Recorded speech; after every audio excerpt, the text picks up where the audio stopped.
Okay, I want to finish up Aristotle with these last set of videos talking about his idea of friendship, or his idea of philia.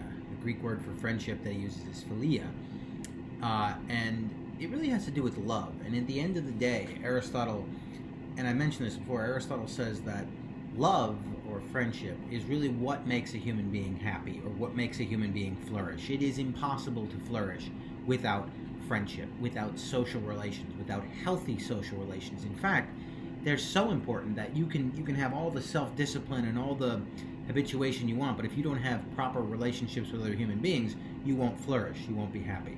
Okay? And talking about friendship, talking about love, philia, which, by the way, we get words like Philadelphia from, philia, love of brothers, adelphos is brothers. You see the word philia a lot in English words.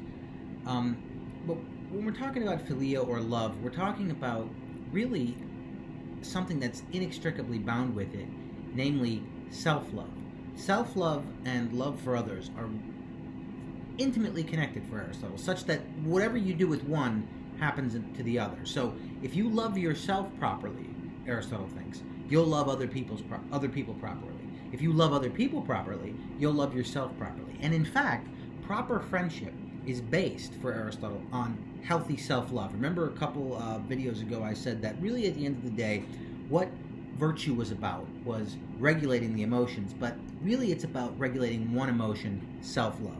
And if someone is selfish, for Aristotle, in the right way, at the right time, in this middle position, in the right context, etc., all the attributes, all the four attributes of moral virtue, if you're selfish in the proper way, that's what happiness consists of. And that's what enables you to make friends, okay? Gaining control, habituating your self-love is essential to what Aristotle is going to talk about in terms of friendship.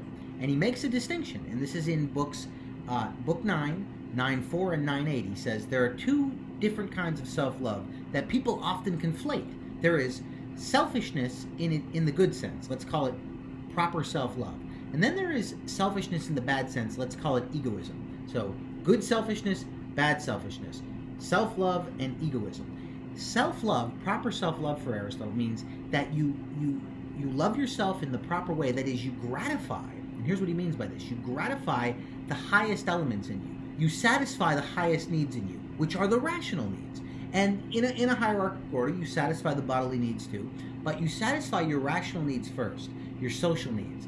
And then and only then can you properly satisfy your bodily needs. In other words, you discipline yourself to like the higher pleasures, like we've talked about, and you make room for those pleasures, right? Otherwise, what happens is the bodily pleasures consume and crowd out the room for intellectual pleasures. That's what proper self-love is.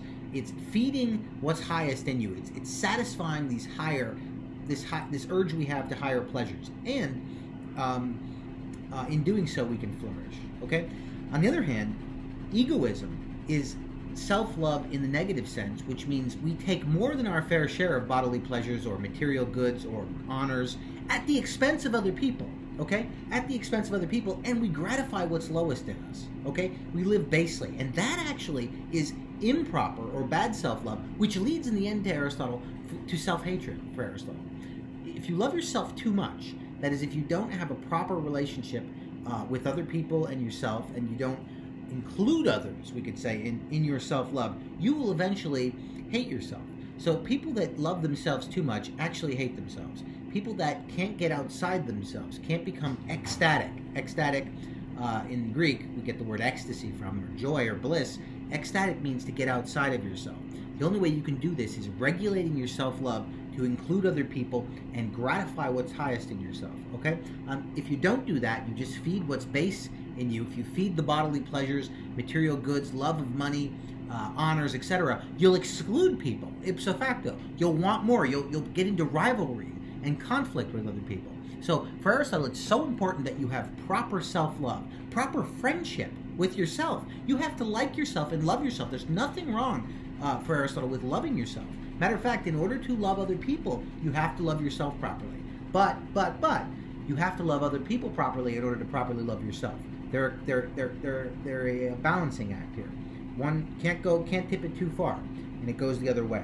Okay? So that's Aristotle's thoughts on self-love. Self-love is so important to human flourishing and human happiness, and Aristotle, in a certain sense, presents us with an idea of self-love, which we might call enlightened self-interest. Enlightened self-interest. If I gratify what's highest in myself, I can become happy. And friendship is all about learning how to be selfish in the right way.